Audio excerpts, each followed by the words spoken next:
Hello everyone, welcome to the monthly NRHS Iowa Chapter YouTube slideshow.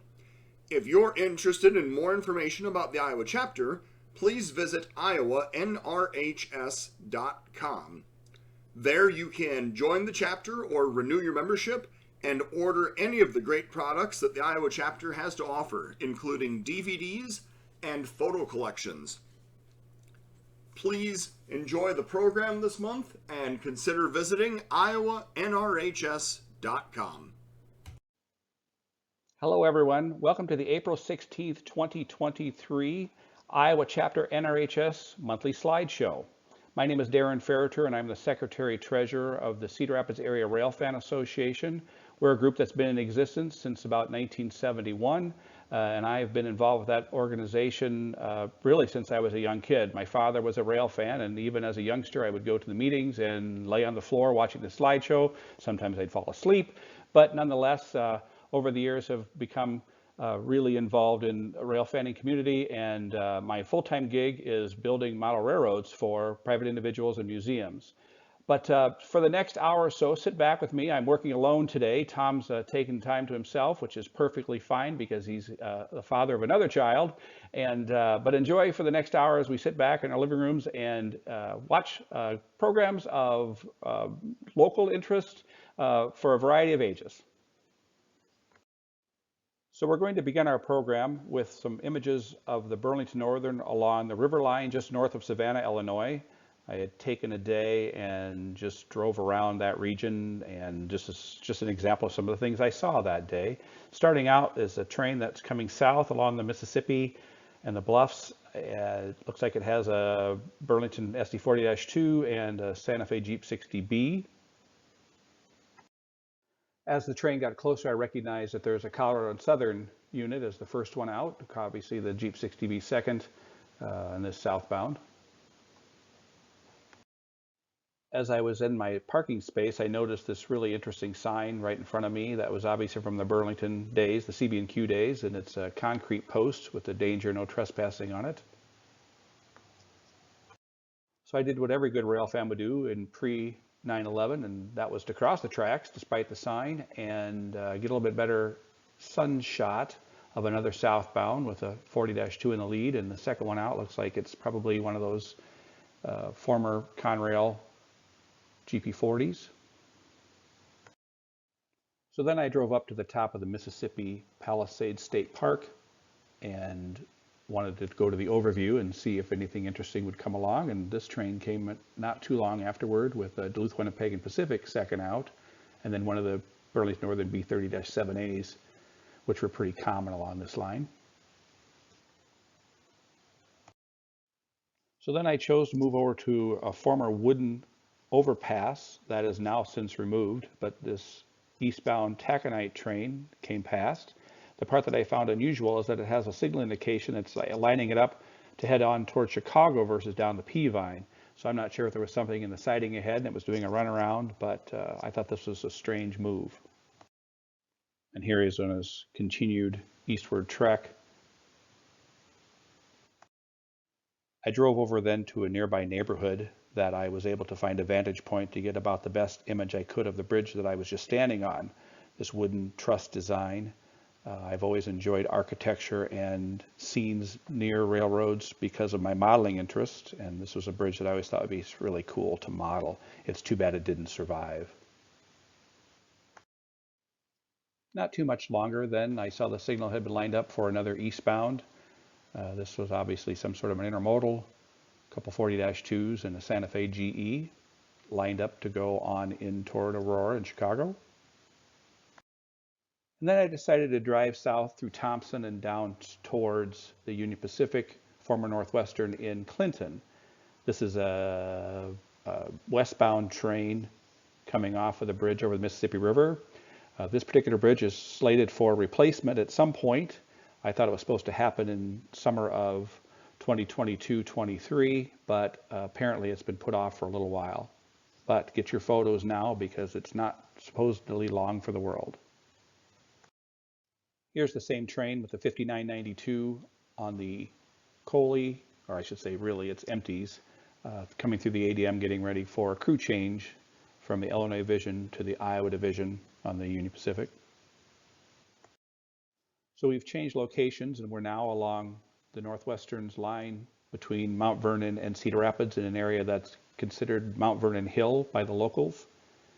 This train's descending down to the Cedar River Valley, has just a couple of Northwestern 40-2s, but the first one, the 6913, has the Operation Lifesaver logo newly applied to the side. I always like the Northwestern's gong bells on the nose of their locomotives, as shown here on the 6876, the trailing unit. On the rear of this train happened to be this passenger car, the PPCX 2894, which I believe was the former Union Pacific Pacific Rest. It eventually went to the Iowa Pacific, and at this moment I think it's still in Alamosa, a Union Pacific Series sleeper. Here's a day I'd run up to Waterloo, probably to visit the hobby shop, and swung past the former yards of the Illinois Central in Waterloo. Caught this Chicago Central westbound, making up his train, getting ready to depart. Here's the former Illinois Central 9420, which was a GP18, second out. And we also had an IC 9413 GP18 high hood on the train. Here's an Amtrak detour over the Northwestern. Because the Northwestern had cab signals, that always required a pilot unit. So here's a 40-2 in front of 3 Amtrak F40s on the California Zephyr. After the material handling cars, there was the Amtrak Baggage 1253, which was a former Santa Fe car, constructed in about 1955.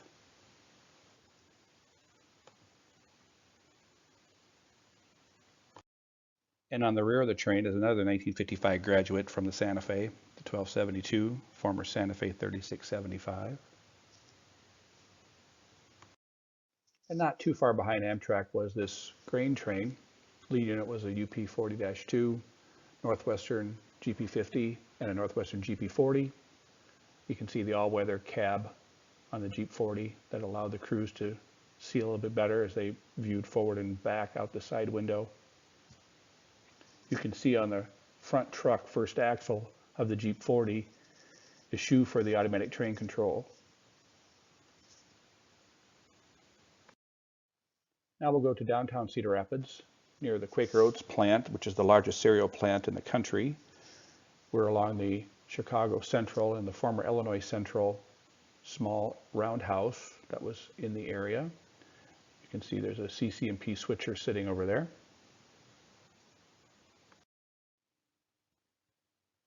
Here's another angle of the turntable and roundhouse.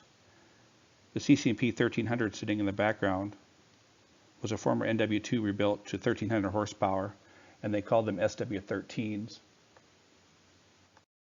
I was meandering one day over near the Krandic yards and happened to see this gondola that had been shoved a little further beyond end of track. That'll do when you get them stopped.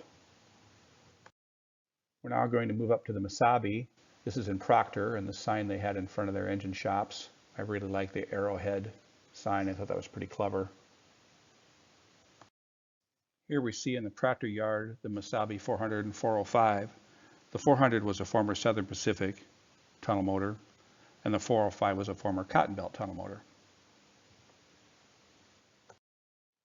Sitting on an adjacent track is this DM&IR SD38-2, which I think was originally built for them in around 1975 or so. An overview of the Proctor yard this day shows there wasn't quite as much ore traffic sitting there as I had seen in the past, but this is taken from the St. Louis River Road looking sort of southeasterly. Here's kind of the perfect roster shot image of one of the Mesabi's ore jennies. You can see that they used to have friction bearing trucks that have been converted to roller bearings. Here's the Mesabi 316 getting a little bit of attention. A former SD18, which I believe now they refer to as just SDMs.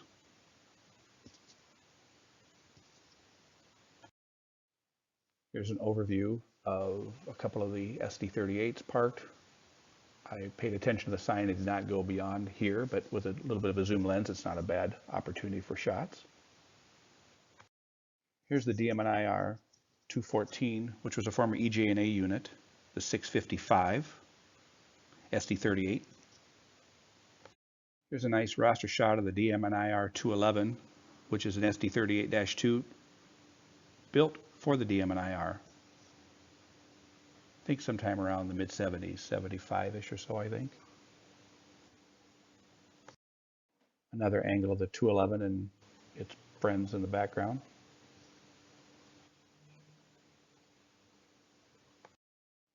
I went back to the overpass and this inbound loads came. You'll see I like the way that it moved over for the scale track and then weaved its way through the ladder. The Misabi 415 in the lead.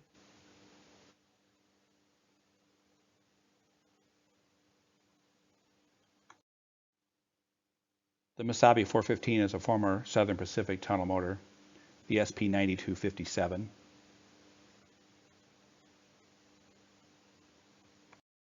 Second out is the 419, which is also a Southern Pacific unit, tunnel motor. I'd like to know what the little box is on the side of the truck.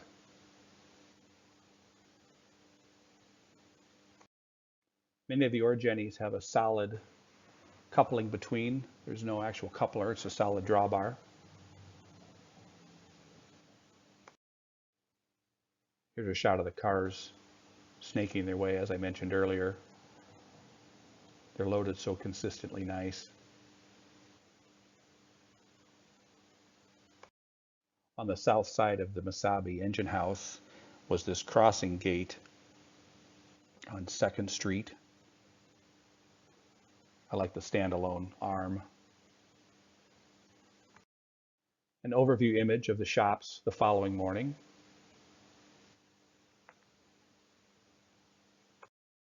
Different set of power was sitting here this day, the 216, the 209, and a couple of others that I just can't quite read the numbers on. The 216 is a former Bessemer unit, SD38.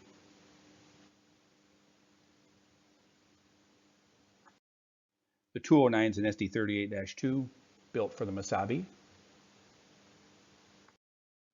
Now that I've picked out the roster, it's obviously the 417, which is a former Cotton Belt unit, tunnel motor. And the 207 was a Misabi built SD38 AC, which I think was eventually sold to Larry's Truck and Electric. Another brief shot of the 211 in its sunshine. And another quick peek at the tunnel motors. 415 we saw earlier, but it's in the sun now. Here was a different sign I thought I'd just pick off because it probably won't be there someday. Here's the 402 coming up grade with empties. 402 is also a former Southern Pacific tunnel motor. And trailing is the 410, former Southern Pacific tunnel motor, as they pull underneath Interstate 35. The next morning, checking out the shops, the 317 had come in along with the CN unit. I think it's the 3021, but I just can't quite tell. Along with the 206 and the 403 that had come in at some point. The 206 was built for the Misabi, and the 403 is a former Southern Pacific tunnel motor. So now we're going to jump down to Iowa City, one of the interstate's westbound trains. Here's the 481, which was an IC-built GP7. On the interstate, the 481 was considered a GP8.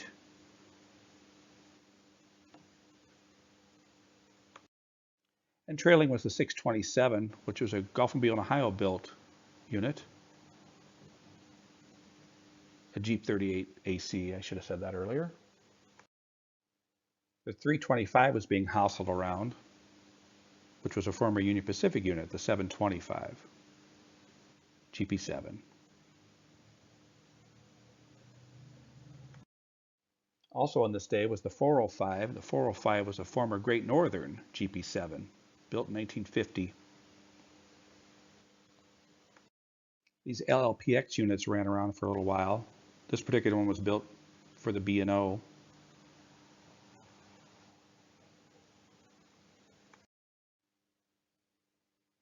The 2017 was also in the yards that day. This was a former Penn Central unit built in 1971, GP38.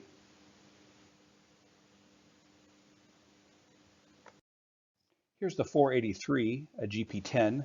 This was originally built for the IC in 1955. It was a GP9, of course. I really have to say this was sort of my favorite era of the Iowa Interstate. I like these LLPX SD38s.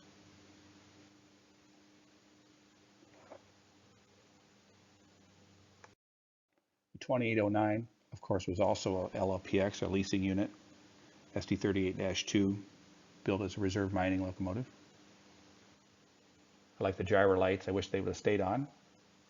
Eventually these were repainted. This particular one I think became the, the 153. And since he was making up his train and moving back and forth, it gave me plenty of time to go down towards the river and get a good shot of him crossing the Iowa River. And since I had some time, I decided to buzz over to Oxford and catch him coming through there. Kicking up a little dust as it crosses the road.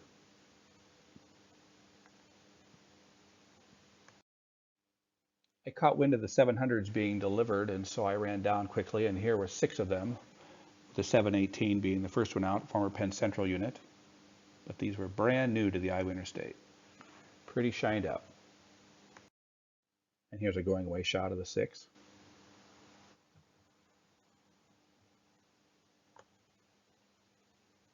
And the 714 being also a former Penn Central locomotive.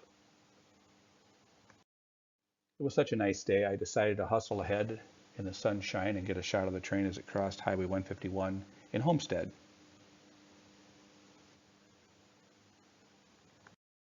It was always fun to catch the evening Iowa City Cedar Rapids turn. Now in these days, you know, the yard was still in Iowa City, so these trains would come south and then make the turn, grinding up the hill towards Homestead and then eventually into Iowa City. But with the 4 LLPX units, they were really a great train. Good roster. 2802 was trailing, which of course eventually became the 150.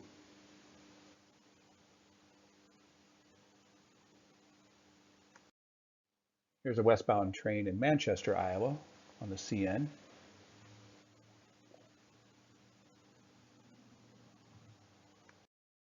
He met the eastbound with the Wisconsin Central unit, and of course the 1000 series IC are always desirable locomotives. Once the westbound cleared up, the eastbound got the clear, and off he goes. He also had a 1000 series unit.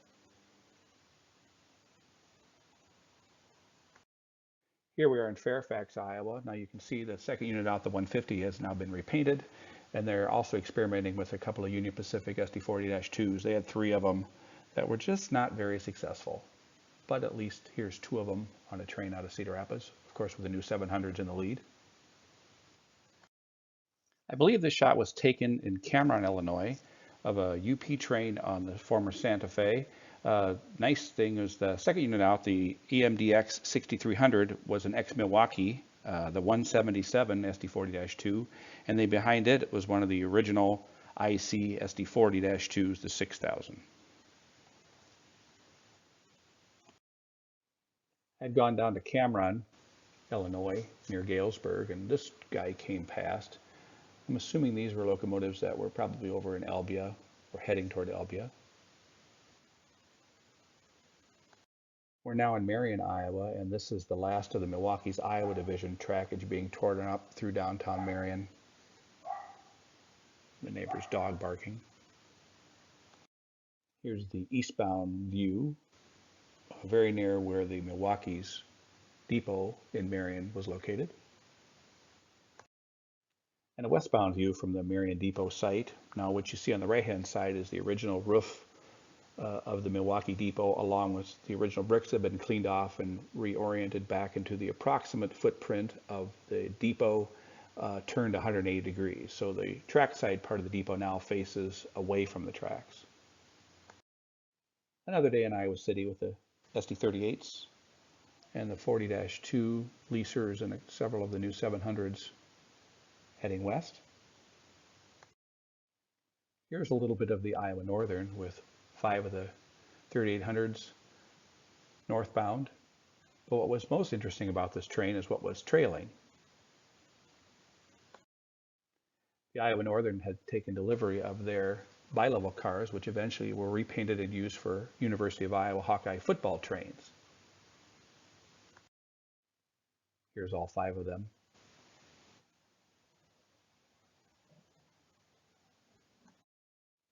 Here's a quick view of the CN southbound at Alburnett, Iowa, with a WC unit in the lead. Now, in these days, they could really roll through Alburnett. I think he was probably doing every bit of 35 or 40. It was surprising how fast he whipped through town. Another Amtrak California Zephyr detour, this time on an eastbound train, not too far from Otis, Iowa, outside of Cedar Rapids, near the Indian Creek Nature Center. Here's a different day of an Amtrak detour, this time on an eastbound train on Mount Vernon Hill. Again, the Amtrak units did not have the cab signals that worked on the former Chicago Northwestern. On the rear of this train happened to be this car that says Southern Pacific City of Angels, but I believe the car was originally a New York Central car. This was my very first shot of the Rock Island 513 Iowa Interstate unit, ES44AC. When these were first delivered, when this locomotive was first delivered, there was a real problem with the paint on the snowplow, and you can see that it had been chipped off pretty badly from the scraping airlines and so on, but I think that it ended up having to get a little bit of a repaint after this. Here's another day of an Amtrak detour on the Union Pacific. Probably something happened down on the Burlington Northern, or I should say former Burlington Northern line, that created the detour. Somehow I knew it was coming, but this guy had a couple of interesting private cars. As a Burlington guy, this car was of particular interest, named the Silver Splendor. It was actually built as a former Denver Zephyr Bud dome, the Silver Buckle. Now we're down near Argyle, Iowa, at the Argyle crossovers on the former Santa Fe Transcon.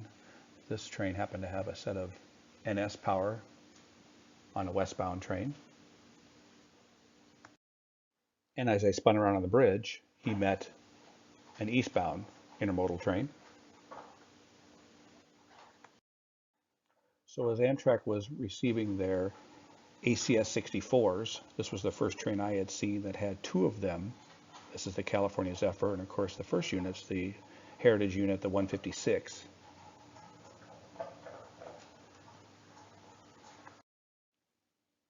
So the ASC 64s are Siemens-built locomotives, and they're for the Northeast Corridor, electrified territory. The 613 was also on the train being delivered. Now these are nicknamed the Sprinters, ACS 64s, built in 2012. They're good for about 135 mile an hour, and they pull about 6,700 horsepower continuous, and at maximum pull short term they can pull 8,600 horsepower equivalency. Remember, they're electric locomotives for the Northeast Corridor. One day I caught wind of a westbound train that had a Rio Grande locomotive on it. This is in Norway, Iowa. The Union Pacific 1081 is, of course, a GP60 former Rio Grande unit, the 3155.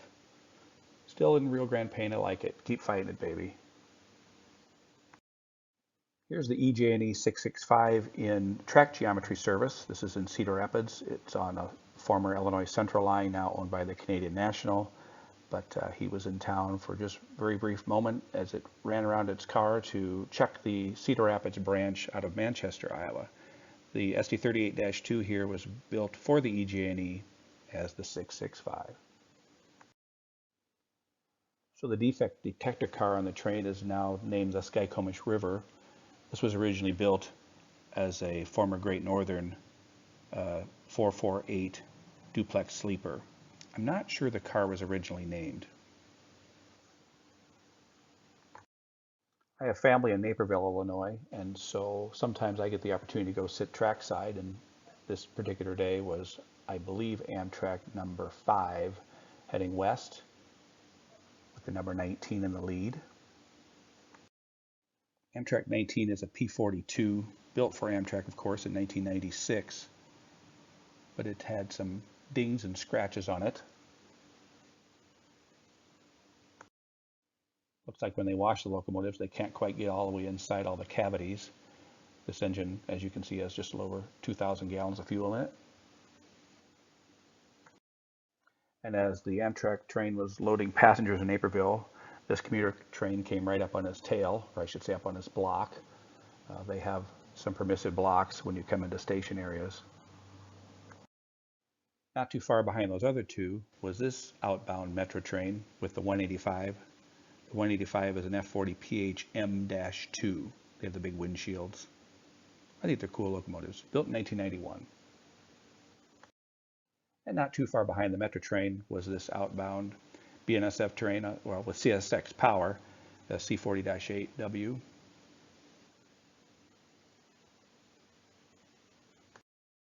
And second unit out was this Dash 8.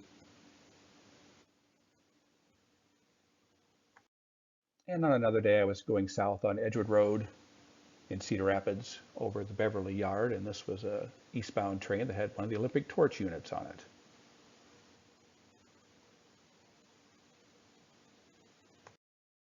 Here we are in Galesburg, railroad days. This is the Leviathan locomotive, which is a replica locomotive. The original Leviathan was built in 1868 in Schenectady.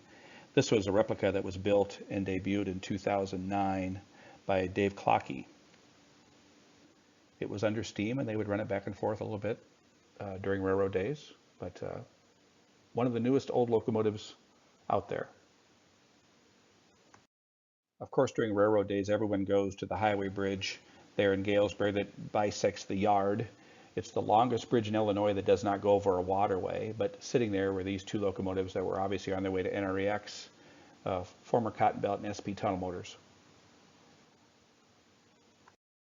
We also did our traditional trek out to Cameron, Illinois, and this is just an example of one of the intermodal trains on the BNSF Transcon, former Santa Fe. I found it rather humorous that this train had some intermodal trains running 70 miles an hour with Wonder Bread Hostess cakes. This must have been a pretty important load to put this on with one of the UPS trailers on hot intermodal. Back downtown, the California Zephyr had another ASC 64 for delivery that summer.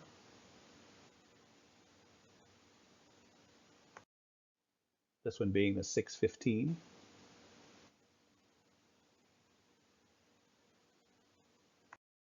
And as eastbound number 5 departed, outbound number 5 arrived here in Galesburg. I included this photo of the trains passing only because you can see the original Main Street through Galesburg, which was a level crossing, which over the last few years has now been replaced by an overpass. The other thing you can see is way in the background, it looks like there's another inbound freight, and you can just see the last car of the number 5, which is going away from us, and that's the line to the Peavine up towards Savannah. The last car is just clearing that.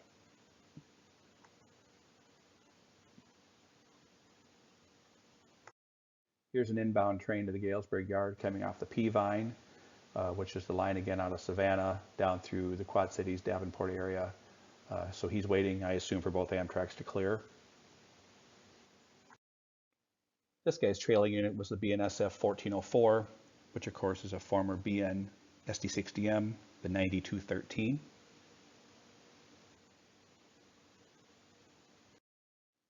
The most incredible thing was on the rear of this train. This is the former Amtrak Dome Car 9400 Silver Castle. The Silver Castle was actually one of the home-built domes for the Burlington Railroad, which was built out of a dome coach. It was one of two. This particular car was built by Bud in 1940 as a flat-top coach number 4709 and was rebuilt into a dome car by the Burlington in 1949. It did go to Amtrak and was retired in 1977. And now it was being moved to the Jackson Street Roundhouse for the Minnesota Transportation Museum.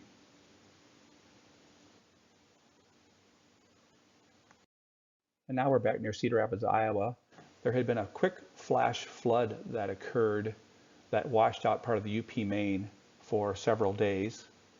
Here's a shot of the eastbound main of the UP, former Northwestern, suspended in the air from the rushing water. And stepping back a little bit, you can see it washed out about 100 foot of the main, both sides.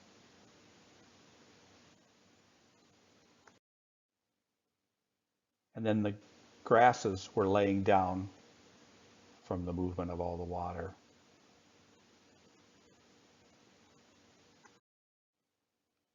Also destroyed during the flood, the brief flash flood, was this 1891 wrought iron bridge in Bertram, Iowa. It was really a cool bridge.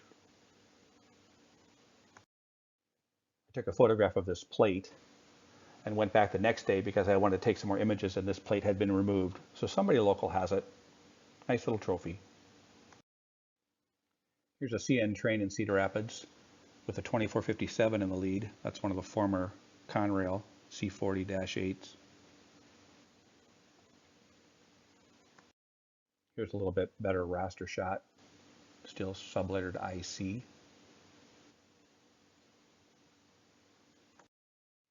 The Cedar Rapids and Iowa City Railroad had these covered hoppers that they ran around with, but most of them were lettered with the name of one of their employees.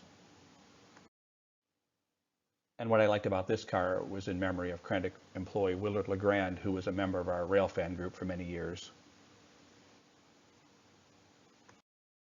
One day in Beverly, Iowa, this westbound came through with a Canadian Pacific 2278, which is one of those GP20C Ecos. Kind of a neat beast, obviously being delivered. Here's a day back in Naperville. I was sitting not too far from the Naperville curve and watching this outbound Amtrak and started looking and realized there's a ton of cars on this train. 2 units in the front, baggage car, and then just a slew of superliners. I couldn't initially figure out what was going on. But then as the train continued around the curve, I recognized that we have a combination of 2 trains here. So we have an outbound train number 5 combined with the outbound train number 3. And when they get to Galesburg, the trains will split and 5 will continue on to Omaha and the San Francisco area, Oakland, and number 3 then of course will continue to Los Angeles. But both trains had full crews and passengers, but I'm guessing they could not travel between the 2 different trains. And here's one more flip around shot looking west.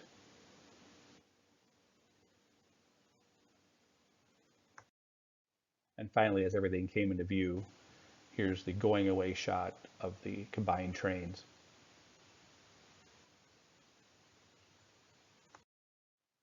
As I was going through North Platte for a vacation, I realized that I was there a few days before the North Platte Railroad days, and they had several of the heritage units in town between the Rio Grande, the Katy, the Missouri Pacific, and of course the Southern Pacific.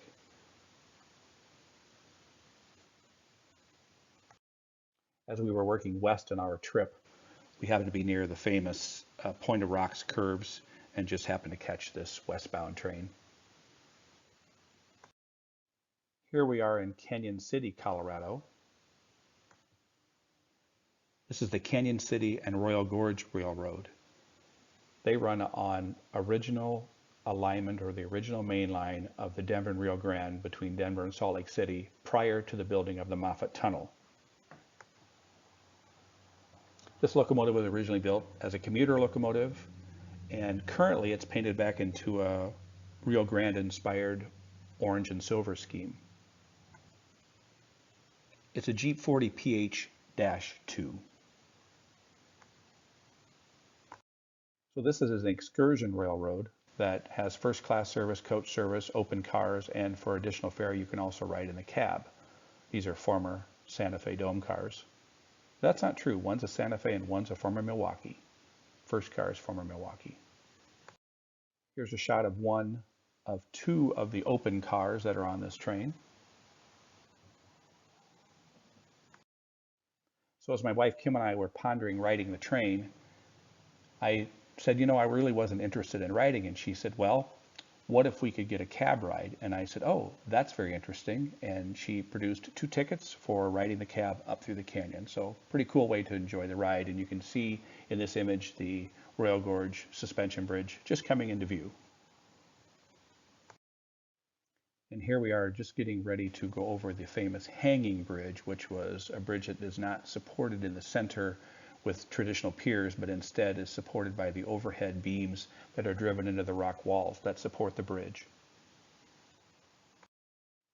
And here's a little bit better view of the bridge. The Rio Grande used to stop their trains here for approximately 10 minutes so passengers could get off and enjoy the view of the gorge.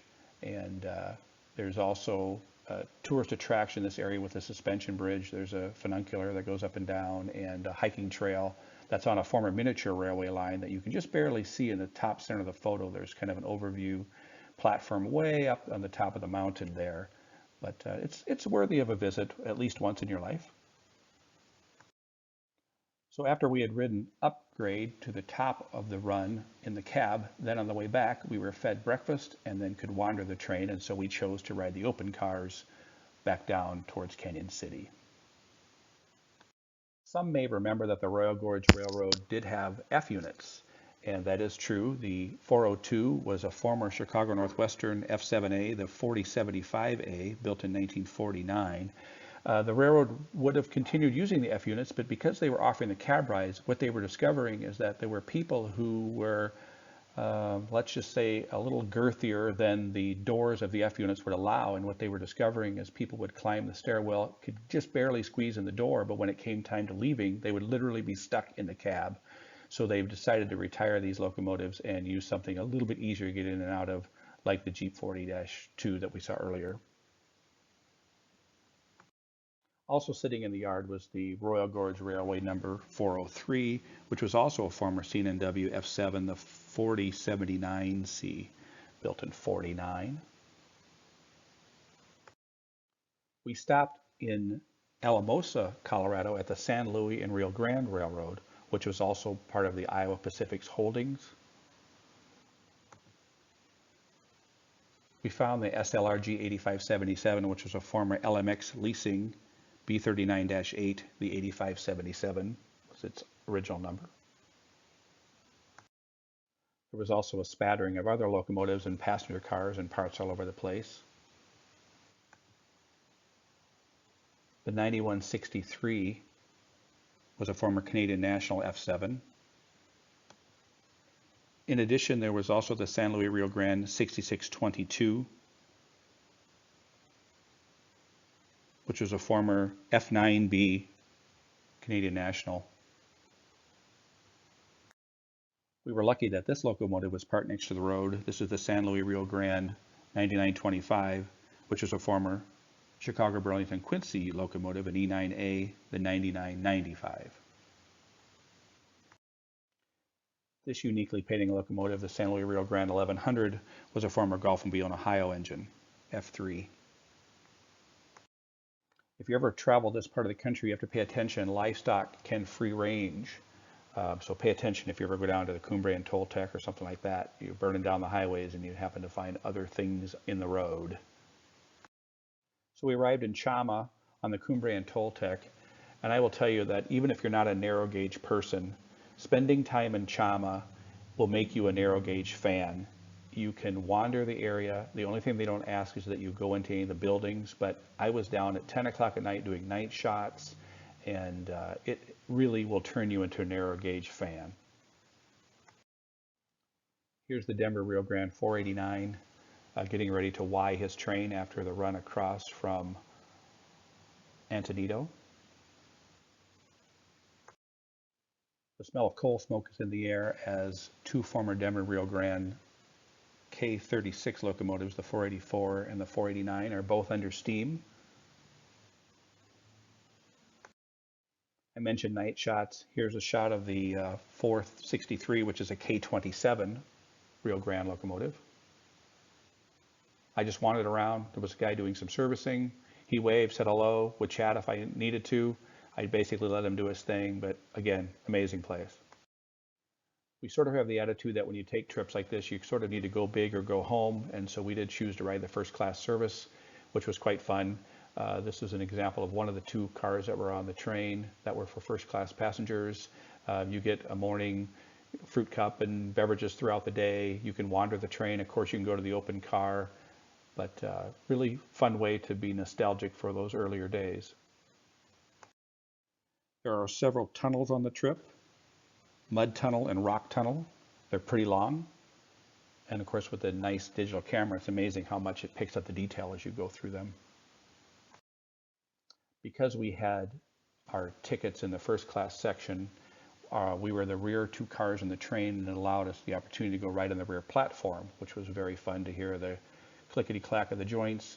And in addition, to talk to the brakeman who rode the rear end of the train the whole trip and talk about scenic highlights, watch some of the things he was doing to help stretch the train out, and of course get the opportunity for some fabulous photos of scenery. And just a quick shot of the second tunnel.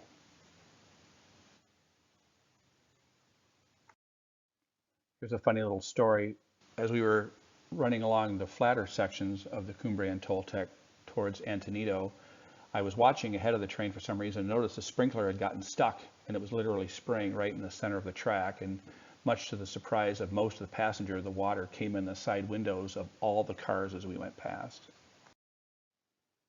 If you do decide to travel down to the Cumbre and Toltec, one of the things you'll want to keep in mind is that they run student training in the fall.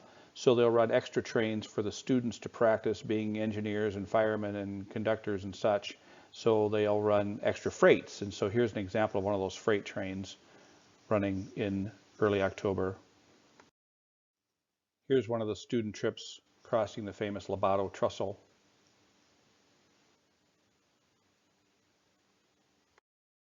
So switching gears now, we're at the Durango and Silverton in Silverton. This is a train that has just come in and it's now backed into the Y, where it will sit for a few hours while the passengers enjoy wandering around the older town. And then eventually they will complete their circuit around the Y and back in, pick up passengers and head back toward Durango.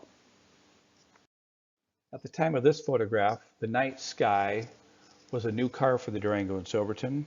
It was built in 2012, and it resembles very much the Silver Vista, which was an early Rio Grande car that was an open car. This one has removable windows, so in the winter time and the fall it can be enclosed for cold weather. But a neat observation type car where you can see basically 360 degrees. So here we see both the 480 and the 481, both K36 locomotives. The 481 is backing into Silverton to retrieve passengers to make their journey back toward Durango.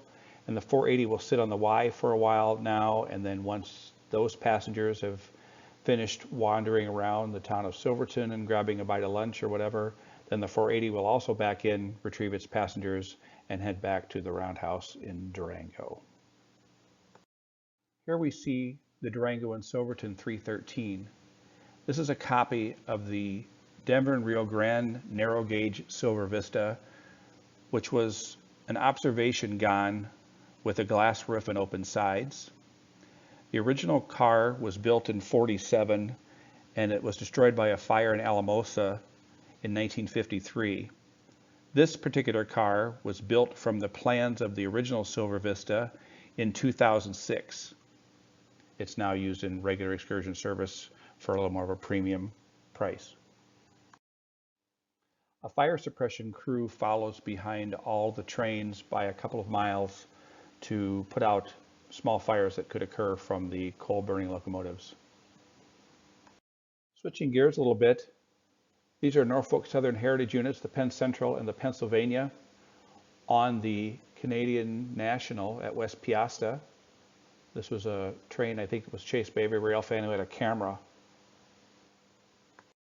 Here's the nickel plate 765 in New Lenox, Illinois, as they ran some fan trips for Metra.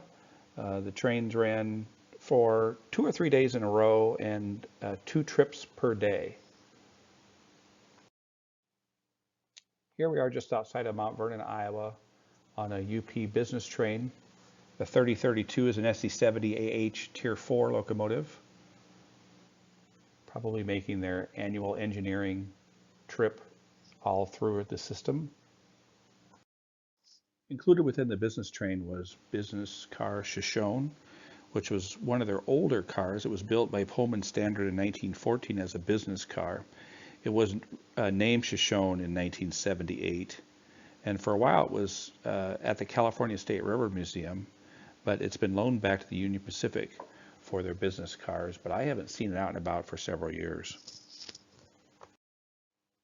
And then here's the rest of the train following, including a 5700 series American Car and Foundry baggage car with the flag on the side. Now we're down in New Orleans. We are seeing a St. Charles car line, the 933, which is a Pearlie Thomas car.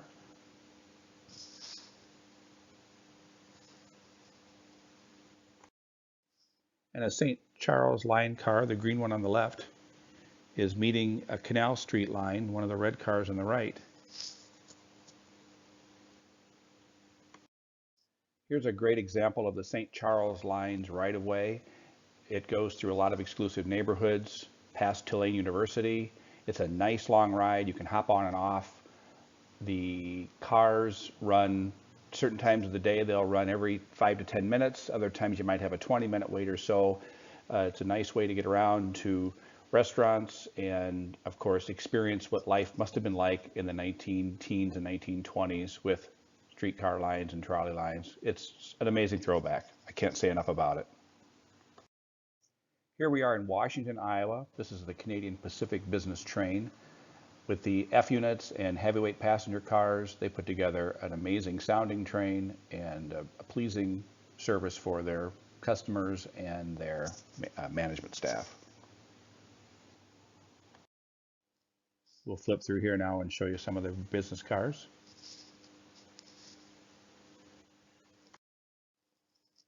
They certainly have a number of lightweight cars, but here is an example of 3 of their heavyweight cars.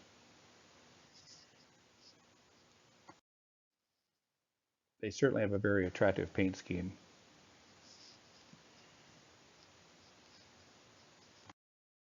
And the final car being a theater car.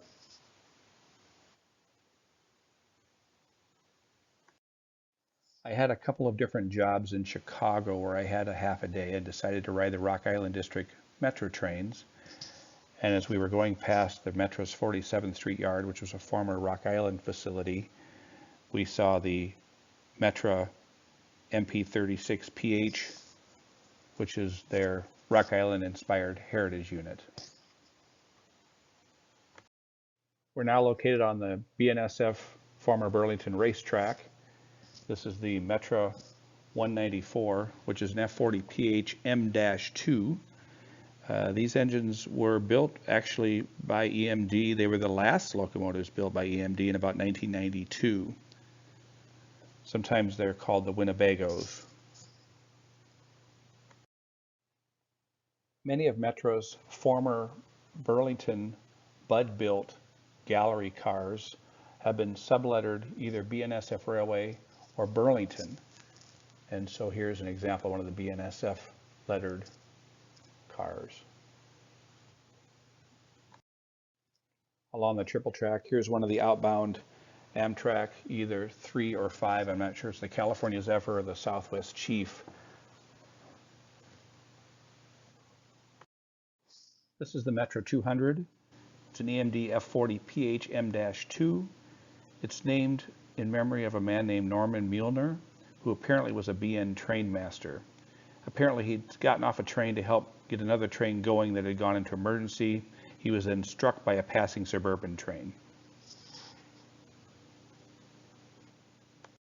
I was riding a Rock Island District Metro train, and as I looked across to Amtrak's facility, there was 4 different styles of locomotives present in one image.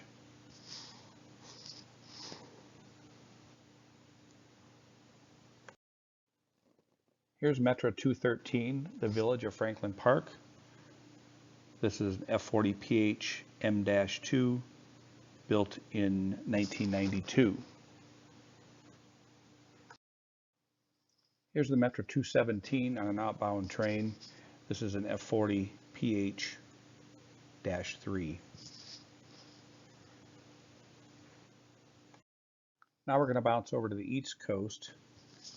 This is the MARC unit, Maryland Transit Administration, number 72, which was built actually as a Penn Central GP40.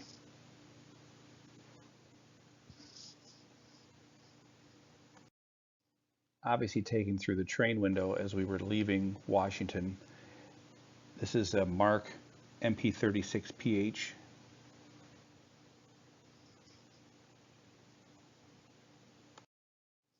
As we were passing through the Amtrak Ivy City Maintenance Facility area, we passed this locomotive, which was built as a Pittsburgh and Lake Erie SW9, now of course owned by Amtrak, and they call these SW1000s.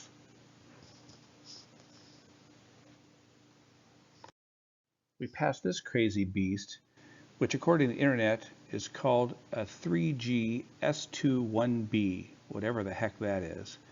I have no idea who built it, or if it was, using a frame from an SW9 or something, and then they added this cover, but I can find zero information about this locomotive, but it is a beast.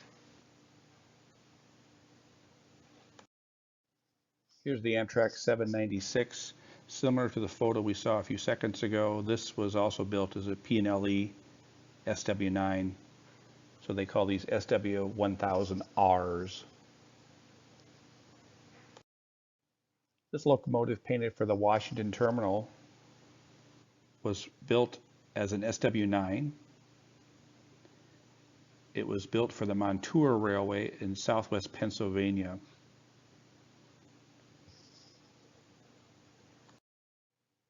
Here's Amtrak 629, one of those Siemens A CS64s that we were seeing delivered earlier in this program. Here they are in their natural habitat along the Northeast Corridor, running 125 miles an hour. This is, I think, in Halethorpe, Maryland. Between Washington and Baltimore, the Maryland Transit Administration shares trackage on the Northeast Corridor. Here's MARC number 31, which is an MP36PH.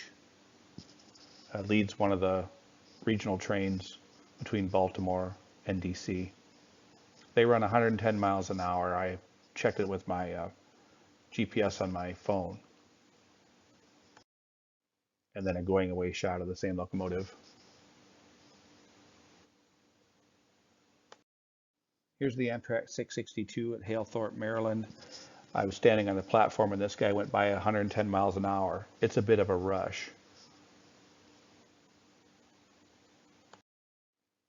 As I was relocating to a different spot of the station in Halethorpe, the Amtrak 642 ASC 64 went whizzing by, and this is the one that is in the veterans paint.